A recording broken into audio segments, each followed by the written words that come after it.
नमस्कार। आदर्श विद्या मंदिर के इस ऑनलाइन प्लेटफॉर्म पर आप सभी का स्वागत एवं अभिनंदन। आज अपन एक विषय के बारे में पढ़ेंगे। हमारा जो विषय है वो है संज्ञा। कक्षा तृतीय से हम लगातार इस विषय के बारे में पढ़ते हुए हैं। संज्ञा किसे कहते हैं, संज्ञा के कितने भेद है, इसके बारे में हमने जानकारी प्राप्त की है।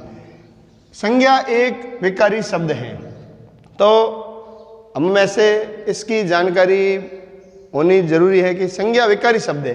विकारी क्या, समस्यात्मक विषय रहता है कि विकारी शब्द किसे कहते हैं। तो जैसा हम सभी पूर्व की कक्षाओं में पढ़ चुके हैं कि भाषा की सबसे जो छोटी इकाई है, भाषा की सबसे छोटी इकाई है वर्ण। वर्णों का जो सार्थक समूह है वह कहलाता है शब्द, और शब्द का जो सार्थक समूह है वह कहलाता है वाक्य। भाषा के माध्यम से हम इन तीनों चीज़ों के बारे में पढ़ते हैं और वाक्य से ही भाषा का निर्माण होता है। सबसे छोटी इकाई वर्ण है, वर्ण का सार्थक समूह शब्द कहलाता है और शब्द से वाक्य और वाक्य से भाषा का निर्माण किया जाता है। इससे पहले अपने सामने आता है कि जो शब्द है, शब्द के प्रकार।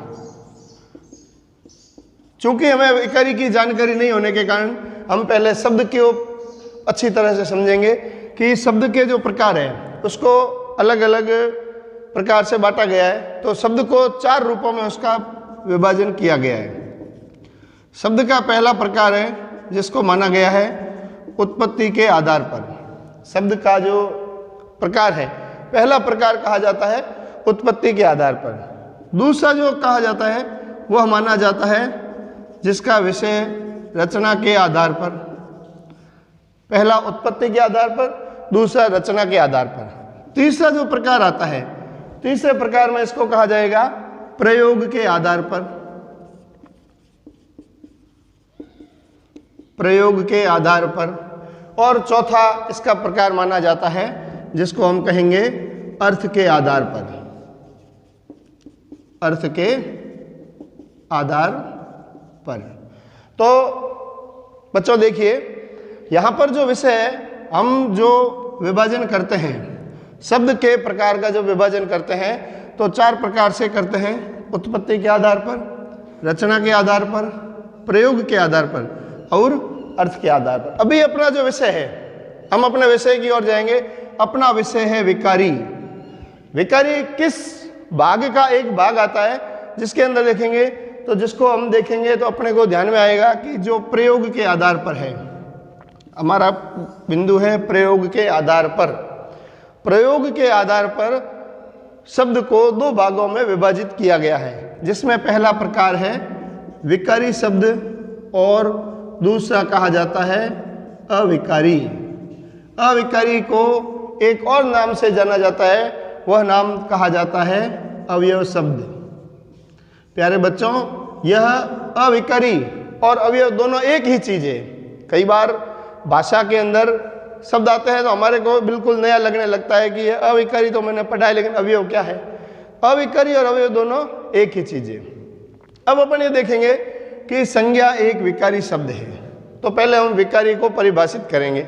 विकारी किसे कहते हैं? तो विकारी को परिभाषित करने के लिए हम इसके अर्थ को समझेंगे कि वे शब्द, विकारी का जो परिभाषा है, वे शब्द जिन पर लिंग, वचन और काल का प्रभाव पड़ता है। एक बार इस परिभाषा को देखेंगे। विकारी शब्द किसे कहते हैं? वे शब्द जिन पर लिंग, वचन और काल का प्रभाव पड़ता है, वे शब्द विकारी कहलाते हैं। अब इसमें जो विषय आता है कि दूसरा प्रकार इसमें आएगा अविकारी, या इसको अपन अवयव शब्द भी कह सकते हैं। अवयव शब्द या अविकारी। तो अविकारी शब्द क्या होंगे? इसका बिल्कुल विपरीत क्या होगा?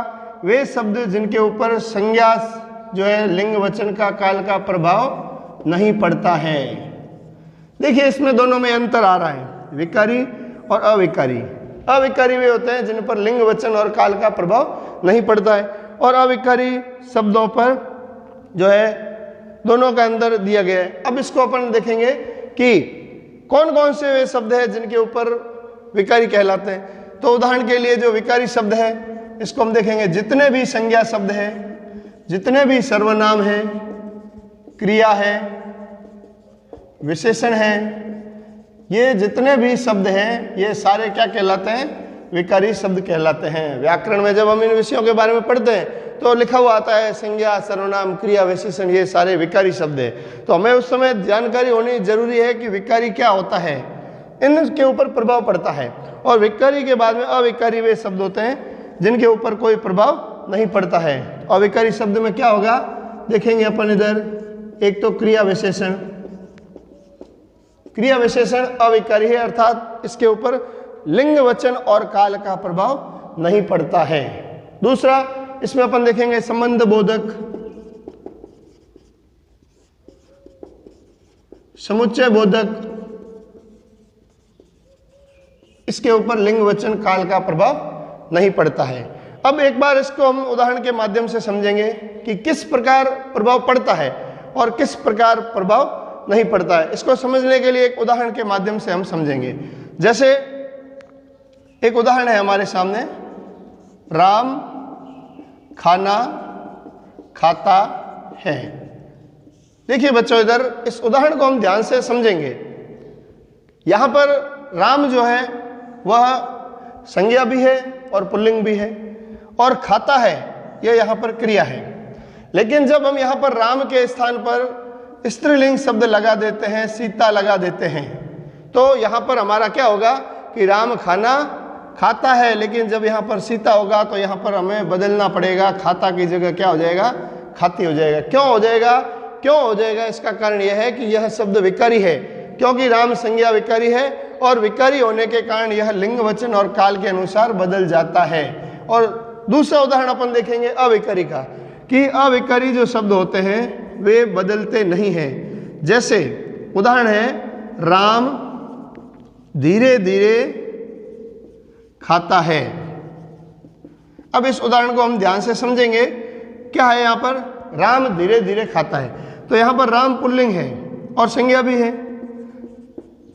दूसरा यदि उदाहरण अपन समझेंगे धीरे धीरे, यहाँ पर धीरे धीरे किस रूप में है? यहाँ पर धीरे धीरे क्रिया विशेषण के रूप में है। क्यों है? क्योंकि यहाँ पर ये क्रिया की विशेषता को बता रहा है धीरे धीरे, इस कारण ये यहाँ पर क्रिया विशेषण है। खाता है। अब यहाँ पर देखिए, इस अंतर को हम समझेंगे, विकारी और अविकारी में किस प्रकार प्रभाव पड़ता है, किस प्रकार प्रभाव नहीं पड़ता है। तो यहाँ पर हमने राम की जगह क्या कर दिया? सीता कर दिया। क्या करेंगे आगे? धीरे धीरे में कोई परिवर्तन आएगा क्या? नहीं आएगा। और यहाँ पर खाता आएगा, क्या हो जाएगा? खाती है। क्यों हो गया यहाँ पर? क्योंकि यहाँ पर जो धीरे धीरे है वह क्रिया विशेषण है, और क्रिया विशेषण अविकारी या अवयव शब्द है, इसके ऊपर इसका प्रभाव नहीं पड़ेगा। तो इस कारण जो है हम इस अंतर को अच्छी तरह से समझेंगे कि विकारी और अविकारी दोनों में क्या अंतर है। इन दोनों को परिभाषित हम करेंगे और इनको समझेंगे। अगले क्लास में हम संज्ञा के बारे में पढ़ेंगे, क्योंकि जब तक हमें इस शब्द की जानकारी नहीं होता है तब तक आगे बढ़ना व्यर्थ है। इसलिए अगले क्लास में हम वापस संज्ञा को पढ़ेंगे। धन्यवाद।